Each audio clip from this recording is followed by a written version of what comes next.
Murabona ibintu by'umwana y'amanyarwanda aricyo yakumarira yagufasha cyane yaguhaye nakora ibiraha noneho bifite na ice cream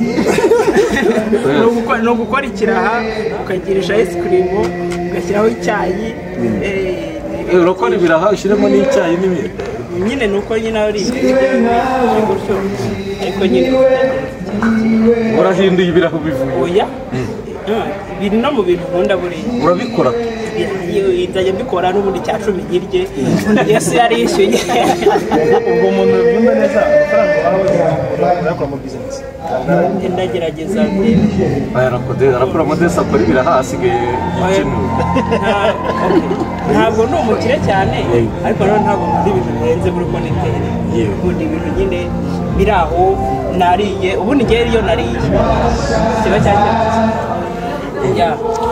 ndakoramo nyine ubushoboka hanyuma njye twigeze kuganira mu minsi yashize umbwira ko bigeze kukwiba amafaranga menshi ajya ku 600 n'ibeshye ubanza Imana igushumbushyirije igihe yaravuze byakantuwe ahangaha nacamo gutya kuri uyu munsi umwe mukazavuga brage ubiye ariko ntabwo nagize nuko nyine njye nahise mva mu murongo nyine nkagira nyine hasa naho ngiye hasi ntabwo narize nyine mutakugira ngo nagize president we njye kintu cyandirije ni mama Kaduhi twigeze no kuganira ndagenda ku byo twaganira twigeze kuganira umbwira ko waje mu ibi bintu mu by'ukuri utaje gusetsa utaje no gukora akazi ahubwo wabijemo ari nko kwivura depression none byari depression bibaye akazi niki wabwira abantu batangije Genesis Comedy niki wabwira ino platform abateguye ino platform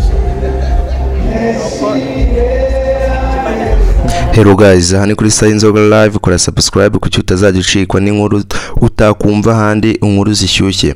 Rero guys, ngira ngo ushobora kuba wabonye inkuru cyangwa wayumvishe y'uburyo Kaduhire Kadudu yahawe mu 500 muri show ya Genesis Comedy. Ngo byagenze gute rero? Kaduhire Kadudu ubwo yararimo performinga kuri stage yateye brag ivuga ku bintu bijyanye n'ubwiza, avuga ku Imana itaguha ubwizwe n'amafaranga igwe n'ubwenge cyarimwe. Nibwo akimara kubivuga umwe mu bafana yahise avuga ngo wowe ko Imana yakwimye byose.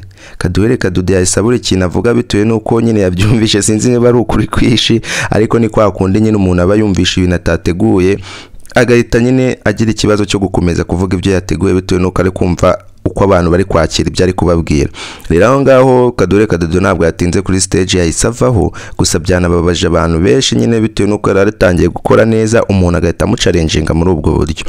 Rero umwe mu batumirwa bari batumiwe muri Meet Me Tonight yari umuhanzi yitwa Richard Ngendahaye, ngira ngo muramuzi, n'umuhanzi mukuru cyane muri gospel kuko yatangiye mu 1900 gutyo, n'uwa kera cyane, amaze imyaka myinshi cyane. Niwe n'umunsi wari watumiwe ubwo yarari kuri stage yaje guhamagaza Kadudu kuko byabaye nawe hari ibyo bya Kadudu. Rero yaje kumuhamagara kuri stage arangije aramubaza ngo ese nguhaye igishoro wagikoresha iki? Kaduhire aramusobanura amubwira ko yikundira ibintu byo gucuruza ibintu abantu bakunda gukosoma buri munsi bijyanye no kurya nyine, ubwo nibyo ndi kuvuga.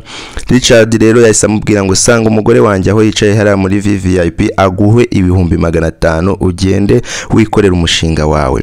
Kaduhire byamurijije pe, ntabwo yagize arizwa n'uburyo umufana yamubwiye, ahubwo yarijijwe n'uburyo nyine umuntu yiboneye ukuntu nyine bamubabaje akaba amuhaye amafaranga muri ubwo buryo. Ngira ngo aho ngaho nawe warira pe, kandi nawe ufite n'ikintu wari kumublesinga kuko nyine ntabwo uburyo yabyitwayemo byari neza kabisa.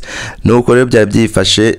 Kora subscribe, sharinge, usige na comment kugira ngo ujye uhorobona cyangwa wumva inkuru zimeze neza nk'izi ziteguye kandi uzumvire ku gihe. Turi kumwe rero, ciao ciao.